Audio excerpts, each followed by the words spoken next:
E não vem que vai começar o Super Enem ativar. Toda vez que trabalharmos aí aula de Enem com vocês, a aula vai dar dicas, macetes e desvendar aí questões do Enem, mas na revisão também, né? A gente continua dando dicas, dando macetes e mais questões do Enem. E o importante, olha só, nós vamos trazer várias informações, várias dicas de como se organizar, como estudar, o que fazer, os assuntos que mais caem.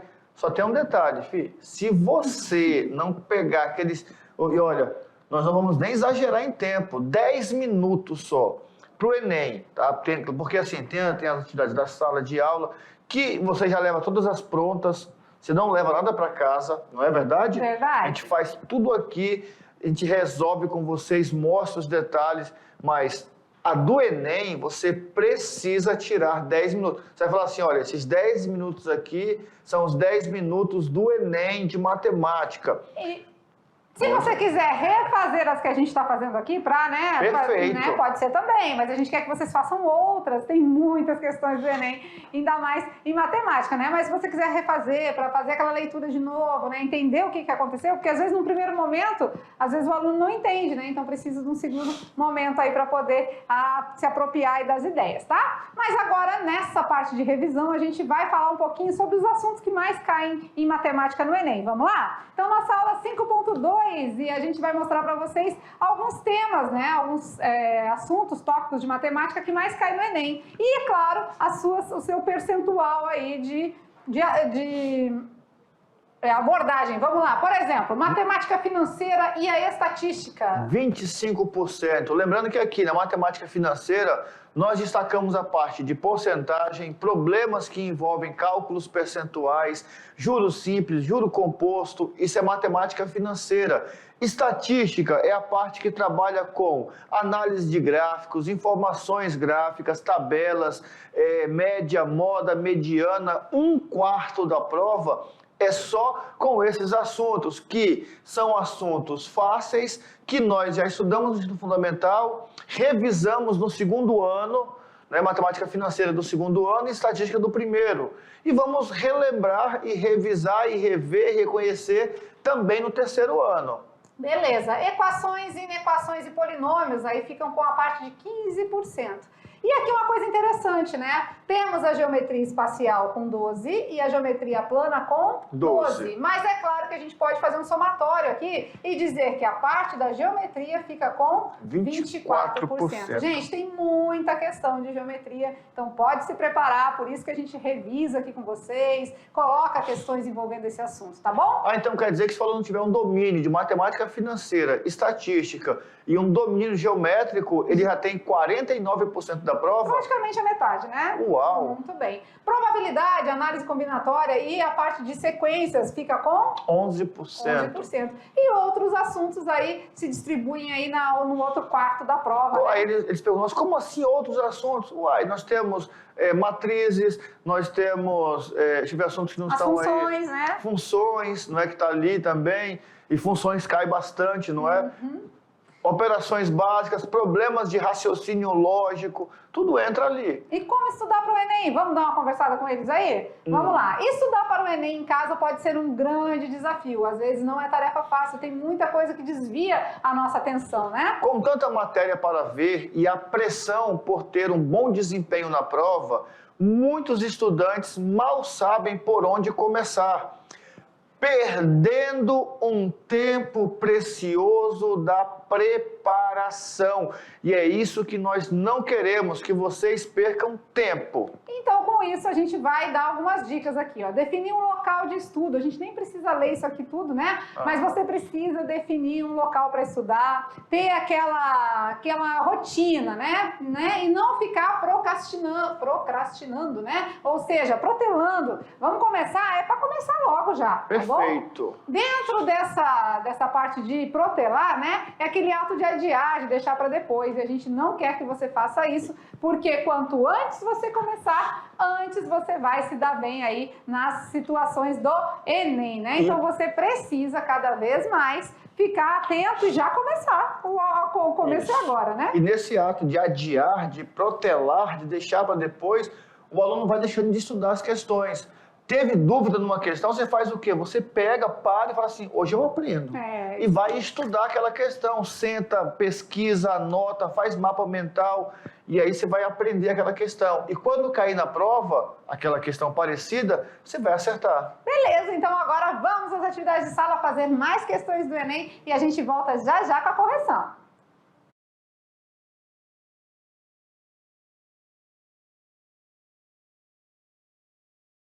Estamos de volta para as atividades de sala, que são mais 2 questões do Enem. A gente está colocando 2 para vocês terem um tempo hábil aí de leitura, interpretação, mas lembrem que, né, 2 questões para 15 minutos, né? 7 minutos e meio aí para cada. Mas no Enem, aproximadamente temos 3 minutos por questão. Então a gente precisa se apropriar e se acostumar a fazer as atividades do Enem com mais ligeireza, né? A gente vai mostrar caminhos para vocês que vocês vão conseguir facilitar aí esse processo, tá bom? Beleza. Vamos lá então? Vamos. Tirar as dúvidas? Olha lá, nas atividades de sala, vamos tirar as dúvidas.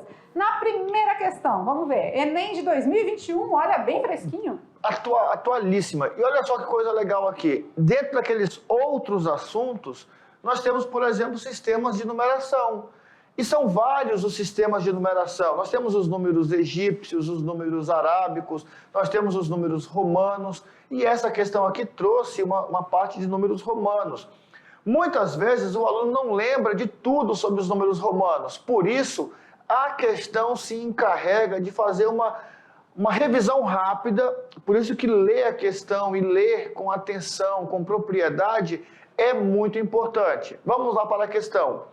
O sistema de numeração romano ainda é utilizado na indicação de capítulos e volumes de livros, na designação de séculos e em ordem cronológica de papas e reis de mesmo nome. São utilizadas 7 letras do alfabeto, 4 fundamentais. E aqui ele já vai dizendo as letras, vai facilitando a vida do estudante, né? Ele já diz que o I vale 1, ele diz que o nosso X vale 10, que o C vale 100, o M vale 1000. Essas são as fundamentais, né? Isso, e ainda fala secundárias, né? Vamos ver. Isso, o V que vale 5, o L que vale 50 e o D que vale 500. Olha aí, já deu todo o caminho, né? Vamos lá. As regras para escrever os números romanos são: primeira regra, não existe símbolo correspondente ao 0, não tem. Os símbolos fundamentais, o 1, o 10, o 100 e o 1000, podem ser repetidos até 3 vezes e seus respectivos valores serão somados, adicionados. Então, até 3 vezes. O 40 a gente não representa assim, tá? Não representa assim, que é até 3 vezes, beleza? Mais uma regrinha, uma letra posta à esquerda de outra de maior valor indica subtração dos respectivos valores. Então, se eu tenho X com o I à sua esquerda, representa que é o 10 tirando 1. Né? Então vai ficar 9, beleza. Uma letra posta à direita de outra de maior valor indica a adição dos respectivos valores. Olha lá, x, i é 10 mais 1, dá então 11. Se tiver ix, subtrai. Se tiver xi, acrescenta, né? Então, Isso. 11. Aí tem um detalhe importante aqui sobre a regra 3, tá? Que não é qualquer letra que eu posso colocar à esquerda. Não é qualquer uma. Por exemplo, a letra I, eu só posso colocar a letra I atrás do X e do V. Atrás do L tem que ser o X. Do C e do L é o X. Atrás do D e do M, eu coloco o C. Então, eu só posso colocar na parte de trás da letra o I, o X e o C. Tá? Muito cuidado também. Beleza. As regras para escrever números romanos são aquelas que foram faladas, né? Então, em uma cidade europeia, há uma placa indicando o ano de sua fundação. Então, esse aqui é o ano da fundação. E a pergunta é: quantos anos de fundação essa cidade comemorará em 2050? Assim fica bom, né, Sâmio? Falando na sintonia aí, dá, né? Vamos lá, então. Primeiro, a gente precisa desmiuçar esse número romano, né? A gente precisa saber quem é quem aqui, né? Vamos lá? O meu M é de 1000, não é? 1000. Deixa eu pegar o verde mais escurinho aqui. O meu M é de 1000. Eu posso fazer ele decompondo assim? Pode. 1000 mais. Agora eu tenho aqui o quê? Aqui um detalhe importante, olha só. Eu tenho um C e um D. Ou seja, ambos estão na mesma casa centesimal. Então quer dizer que um está posto à esquerda do outro. Então é 100, os 500 do D menos 100? Isso. 400? 400. Então. Ah, e daí acontece que tem um L aqui, né? Isso, é 50. 50, posso somar os 50 aqui já? Posso. Pode. Né? Só que aí ele tem o que aqui? Ele Um tem X, um Xzinho. um I e um X. O Xzinho é 10, não é? Aham. E um I e um X? Eu já sei que tem que descontar, não tem? É 9. É 9, né? Então vamos botar uma outra corzinha aqui. É 9. Beleza. Com isso eu tenho que o meu número é 1469. Só que ele está perguntando em 2050, né? Quanto que... A pergunta é, né? Quantos anos de fundação essa cidade comemorará em 2050? Então, a resposta não é 1469, até porque nem tem nas alternativas. O que eu vou ter que fazer? 2050 menos 1469. Eu já sei que vai ter final 1, não é? É, que 10 menos 9 é final 1. Então tá não fora. é C e não é A, né? Beleza. Vamos lá? Diminuindo 2050 menos 1469, 581. Alternativa correta, a letra D. E aí é uma questão que trabalhou apenas números romanos, vamos até conversar um pouquinho com eles aqui.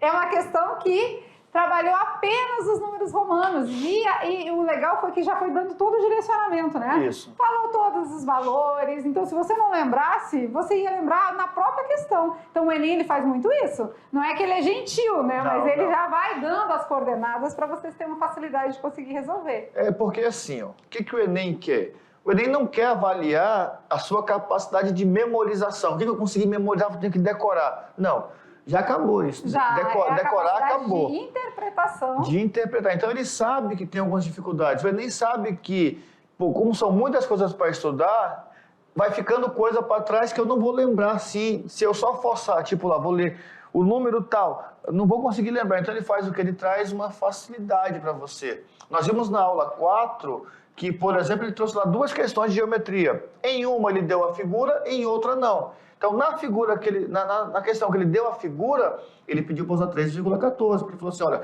eu já fui bonzinho com vocês, já mostrei a figura. Na outra, que ele não deu a figura, que ele só disse a situação, ele falou que, olha só, agora vocês vão ter que pensar um pouquinho de como vai ser essa figura aí. Pois é. E o legal é assim, ele dá o direcionamento, mas o que ele mais pega e que ele quer de você é o uso do seu raciocínio lógico. Então não é à toa que a gente coloca o brincando com os números no final das aulas, porque a gente precisa sempre estar desenvolvendo esse raciocínio lógico em vocês, tá bom? Vamos lá? Temos mais uma ainda? Temos. Vamos lá então? Olha lá na telinha agora a questão de número 2, também do Enem, agora de 2013. Vamos ver. Para um participante em corrida, foi estipulado o seguinte plano de treinamento diário: correr 300 metros no primeiro dia e aumentar 200 metros por dia. Então tá aí, ó, foi dado um plano para ele, entregaram lá. Primeiro dia 300 metros, depois a cada dia ele vai correr 200 metros a mais. Beleza, a partir do segundo, Isso. certo? Para contabilizar seu rendimento, ele utilizará um chip preso em seu tênis para medir a distância percorrida nos treinos. Beleza. E aí considere que esse chip armazene em sua memória no máximo 9,5 km de corrida caminhada, devendo ser colocado no momento do início do treino e descartado após esgotar o espaço para reserva de dados. E a pergunta é: se o atleta utilizar o chip desde o primeiro dia de treinamento, por quantos dias consecutivos esse chip poderá armazenar a quilometragem desse plano de treino diário? Quantos dias consecutivos, então, né, vai acontecer isso, né? Ele não pode armazenar mais do que aquilo lá. E assim, ó, muita gente usou PA e razão e tal, mas pelo raciocínio lógico a gente consegue fazer, né, professor Maurício? Só tem um cálculo aqui que é mais complicado, né? Que é assim, tem que fazer conta, que eu acho que fica fácil. Transformar 9,5 quilômetros... Isso. Por quê? Porque quando a gente está falando aqui, está em metros, né? Isso. Se está em metros aqui, é muito melhor a gente transformar esse total aqui em metros também. Então, vamos lá, 9,5 quilômetros, ou pela tabelinha, ou multiplicando por 1.000, a gente tem em metros, né? Então, são 9.500 metros. metros, tá certo? Certo. Isso é uma soma, é um somatório, né? Porque o chip vai armazenar isso ao longo dos dias de treino. Então vamos começar. No primeiro dia, ele percorreu 300 metros, certo? Certo. A cada dia está aumentando quanto? 200. 200, né? Então a gente pode dar uma continuidade aqui, não pode? No segundo dia? 500. 500. No terceiro dia? 700. No quarto dia? 900. No quinto dia. Ah, e aqui a gente pode olhar as alternativas, ó. O mínimo aqui foram 7. Então a gente já pode ir pelo menos até o sétimo dia. Isso. A gente soma e verifica se chegou nos 9.500 ou não, certo? Perfeito. Então vamos lá. Depois dos 900? 1.100. 1.100. Mais 200? 1.300. 1.300. Vamos ver quantos dias a gente já teve aqui, né? Um dia, 2, 3, 4, 5, 6. Vamos no sétimo aqui. Mais 200, temos 1.500. 1.500. Isso aí tudo usando o raciocínio lógico, Só né? isso. E vamos somar por enquanto, então. Vamos lá. 800, 1.500, 2.400, 3.500, 4, 5, 6.300. Até agora, então? Isso. Até agora, 6.300. 6.300. Então, não atingiu ainda os 9.500 que o chip armazena, né? Então, podemos avançar mais um pouquinho? Podemos. 1.500 mais 200? Vai dar 1.700. 1.700. Vamos verificar. Esse aqui já está no 8º dia aqui, né? Vamos lá. Com 6.300 mais 1.700? Dá 8. Dá 8. 8.000. Então, vamos no nono dia? Vamos. Vamos lá. No nono dia, a gente vai somar agora com 200, Isso. né? Então, 1.900. Vamos lá. Aí a gente tinha 8 mais 1.900? Dá 9.900. Ah, então passou. Passou. Então não podemos chegar no nono dia. Então ficamos aí com 8 dias possíveis para esse armazenamento do chip, porque se a gente for para o nono dia, ultrapassa a capacidade do chip, então não serve, né? Então, só com raciocínio lógico, só com a gente usando a nossa linha de raciocínio, a gente consegue chegar na resposta final sem precisar aí de termo geral da PA, termo geral, soma dos termos e tudo mais. E é uma questão que, assim, mas gasta muito tempo. Gasta se eu não tiver com habilidade, porque assim, você vai fazendo conta, vai somando já rapidinho. É uma questão que você não precisa querer lembrar de fórmula, porque o Enem não quer que você lembre fórmulas. Né? E se eu fosse fazer por fórmulas, ia dar 9. 8, alguma coisa. Aí está para 9. Só que é o seguinte, passou do que pode armazenar, não pode ultrapassar. Tem um máximo, né, de armazenamento. Se eu tenho, por exemplo, um pendrive e ele tem 64 GB, ele já está com 63. Falta só 1. E eu, de repente, quis baixar um arquivo que tem 1.1, ele não vai aceitar. Não, e o mais legal é que essas questões do Enem que envolve progressão aritmética e progressão geométrica, que é assunto lá do primeiro ano, na maioria das vezes a gente consegue resolver pelo raciocínio lógico sem precisar das equações. Claro que lá no primeiro ano a gente bate, né, firme, né, nos exercícios, usando o termo geral, usando a soma dos termos, tanto para PA quanto para PG. Mas se você conseguir usar o seu raciocínio lógico, se resolve da mesma forma. E é isso que o Enem trabalha em você, sempre questionando se você consegue resolver pelo raciocínio lógico. A maioria das questões são dessa forma. E aí, como nós não estivemos brincando com o número, vamos brincar da seguinte maneira. Vamos fazer o combinado agora. Terminamos a aula do Enem, a primeira.